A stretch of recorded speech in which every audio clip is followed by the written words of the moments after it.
Good evening, everyone, and welcome to the 7th night of our Novena of Grace in honour of St. Francis Xavier. We warmly welcome Sister Chinyeaka PNC-Ezeani. Chinyeaka is a Nigerian-born missionary sister of the Holy Rosary, the Kinishandra nuns. She is a nun for 32 years and has worked in education, formation of future sisters and clinical psychology work. She is vice postulator for the cause of Bishop Joseph Shanahan, urging people to imitate his virtues and pray for his intercession, that one day soon he will be canonised. I invite Sister Chinyeaka to come forward now to lead her. I meant to say that she's also a member of our Parish Pastoral Council. Thank you.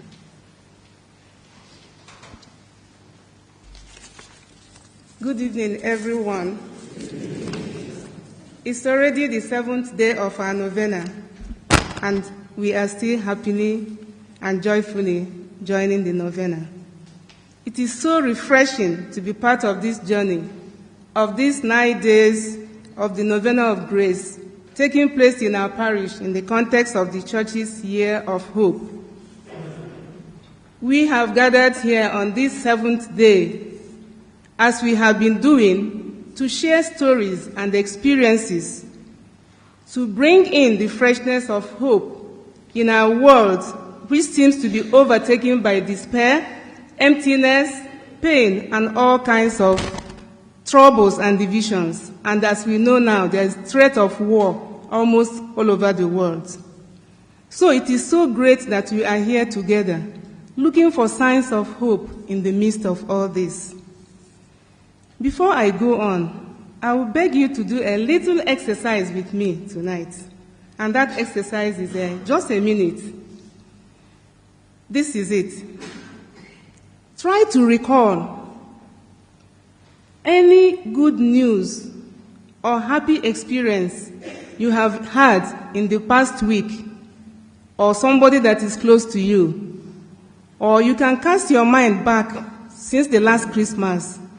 Can you recall any positive experience or good news that happened to you? You can do this. You can close your eyes or leave them open and just try to do this recall.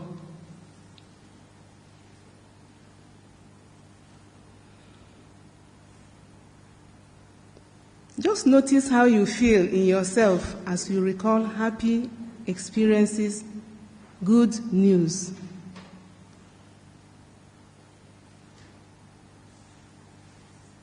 My guess is that this simple recall has warmed your heart and possibly bring a smile to your face. I can see faces lighting up. This is the reason why the theme of this year's Novena of Grace is so heartwarming for me, finding pockets of hope. Sometimes I imagine how our lives could be if each day the main news items report at least 50% of all the good news, the good and happy events happening around us in the wider world and in our localities. There are so many of them, but unfortunately, we tend to get the bad news more.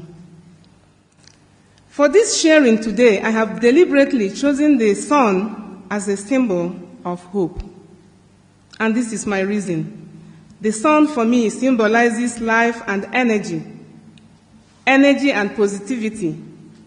Every day the sun rises without fail, bringing light, warmth, and nourishment to all of creation, which is why the sun is often associated with new beginnings and optimism. Never mind that here in Ireland, a lot of the time the sun seems to hide its face. But still, it is a sure thing that every morning we have hope that the sun will rise. And this helps to inspire hope in us. It assures us that newness has begun, even within ourselves and around us. And it's just enough to see that a new day has dawned with its many challenges as well as amples of opportunities. Hope helps us to see that there is a light, despite all the darkness we experience around us. It is helpful that we always keep in mind that well-known verse of Scripture from Exodus chapter 13, verse 21. How Yahweh went before his people by day in a pillar of cloud to lead them along the way, and by night in a pillar of fire to give them light, that they might travel by day or by night, unhindered by any obstacles or dangers. Very often, the picture of Nigeria and Africa that we often see painted is that of hopelessness, doom and gloom, nothing good. But pockets of hope abound around us. There are so many of them, and they are not difficult to find. If we really look intently, we will see them. And if I begin to list them all for you tonight, we are going to stay the whole night here until morning. But I will just try to give you a flavor. And pray that will ignite joy and hope in your hearts as you watch this and as you listen. And that joy, I'm hoping that even beyond this novena, you will still carry that treasure of joy in you and hope for our world.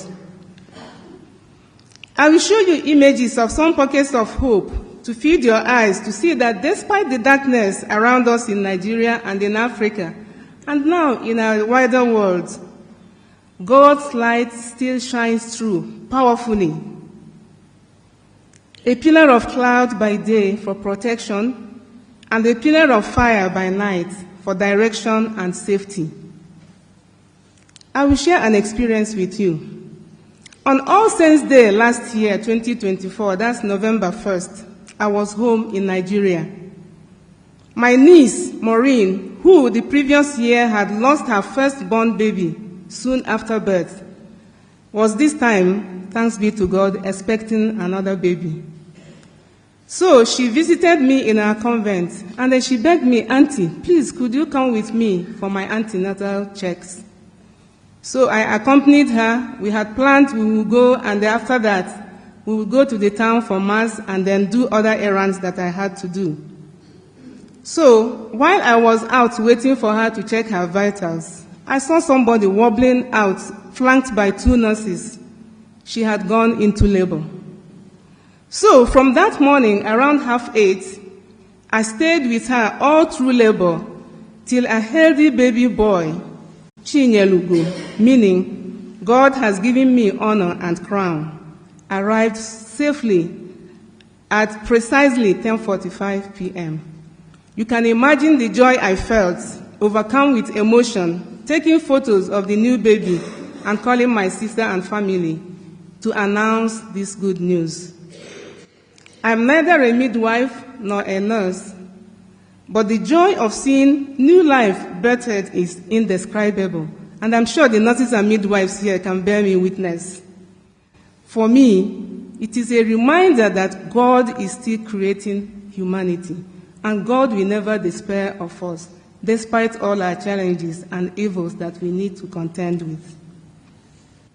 During the same month of November, a group of us, 80 participants, drawn from across the Nigerian country and some other countries in Africa, namely Cameroon, Kenya, Ethiopia, Uganda, we all gathered in Nigeria's capital, Abuja, for an intensive training in nonviolent communication, which was organized by the Center of Nonviolent Communications, founded by the American psychologist Marshall Rosenberg.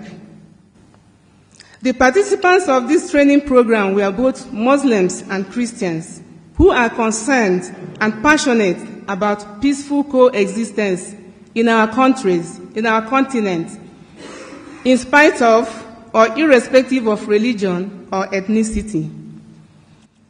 These people also seek to promote peace and nonviolence in our daily interpersonal relations. For 10 days, we spent time together intensely, sharing with each other and also learning from one another. Another pocket of hope in Africa is the actions of the Women's Interfaith Council. This interfaith forum of Muslim and Christian women's associations was founded by Irish Our Lady of Apostles sister, Sister Kathleen McGarvey. Since Kathleen returned to Ireland, the ministry has continued by a Nigerian sister of their congregation, Sister Veronica Oranusi. These sisters have succeeded in bringing women of different faiths together in a country that has suffered so much pain and strife because of differences in religion and ethnicity. They have brought these women together to work as mothers who will create a culture of peace in our country. This beautiful labor of love by the sisters and these women have healed a lot of wounds and created much love and mutual respect in my country. The work is still ongoing. We haven't arrived yet. Another good news is that the Missionary Sisters of the Holy Rosary, my community, we had our centenary celebrations last year, 2024. And this inspired great hope, both here in Ireland, in the United States, in Brazil, and all the African countries, 9 countries in Africa, where our Holy Rosary Sisters serve. 101 years ago, in March of 1924, the Irish-born Bishop Joseph Shanahan founded our congregation. Bishop Shanahan, for your information, is known in Nigeria as our St. Patrick of Nigeria, and he is also hailed as the Apostle of Southern Nigeria. He founded our congregation in Kileshandra, Cavan. And you will be pleased, as you have heard, that the cause for his canonization is presently on. So I urge you to pray that one day soon he will be canonized. And I've brought prayer leaflets for you here. At the end of March, you can pick up one and continue that prayer. And can you imagine how wonderful it will be if this great Irish man is canonized soon? That certainly will inject a big dose of hope into the Irish church and, of course, into the Nigerian church. Since March 2024 to March this year, we have been in joyful celebration of 100 years of God's faithfulness. The sisters went on mission to various parts of the world, and to date, that vision of Joseph Shanahan is still very much alive. The work of the mission continues with our younger members from Brazil and different parts of Africa. Most of our Irish sisters are back now, but they have continued to witness to God's love here in Ireland. It is a joy to see and to live with these sisters.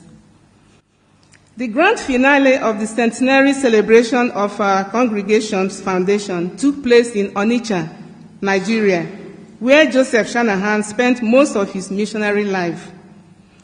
At that celebration, another pocket of hope, 8 young women from different parts of Africa made their first profession of vows, and some their final or perpetual profession of vows. The celebration drew huge crowds from across the country and beyond, and even Nigerians in diaspora who were beneficiaries of the work and legacy of Irish missionaries and Bishop Shanahan came to celebrate these 100 years of faithful service and fruitful service with us. This wonderful pocket of hope encourages us to be hope-filled of future possibilities. Despite the political, social, and economic challenges that Nigeria is going through at the moment, it was a great celebration of Thanksgiving that gave people wonderful opportunity to just enjoy and give thanks. There was also a similar celebration in Cavan, Kileshandra, and Kildallen parishes, where our original mother house had been situated. A memorial tree was planted by the Bishop of Kilmore and the Holy Rosary Sisters, and a colorful and joyful Mass celebrated at the Cathedral of St. Patrick and St. Philip in Cavan to mark the centenary. These are pockets of hope, and they abound, and we are still at the celebration. As part of that centenary too, a group of us Holy Rosary sisters had the privilege of meeting Pope Francis in Rome. Pope Francis said to us, when we told him we are Holy Rosary sisters, he said to us, "Do you pray the Rosary? Please pray for me." And he blessed us. And as you know, these days, he needs our prayers very much. And I trust that we do that for him. Now, are we still looking for pockets of hope in Nigeria and Africa? You will be heartened to know that in our schools in Nigeria, in Cameroon, Ghana, and other parts of Africa, our past students have continued the legacy of creating opportunities of empowerment for the girl child. Their efforts at this sincerely warms our hearts. It warms our hearts to see that these girls, who are now women, strive to live the values of the gospel in loving and caring for others. About 2 years ago, some past students from Our Lady of Lourdes College in Cameroon came to Ireland just for one singular purpose, to say thank you to the sisters who helped to give them quality education and good values which helped to prepare them for life. These young women traveled from different countries of the world where they live and work. Their president had this to say on behalf of the group. They said to the sisters, "You gave us values which we still put into practice wherever we find ourselves." The Holy Rosary sisters have continued to seek ways of uplifting the dignity of every human person, especially women and children and vulnerable people, actively seeking ways to give opportunities for quality education that can help to lift the girls especially out of poverty. Passing on the faith to the next generation is also very particular and important to us, the apostolate of the sisters. And it is so encouraging that these children also eagerly engage in this education in the faith.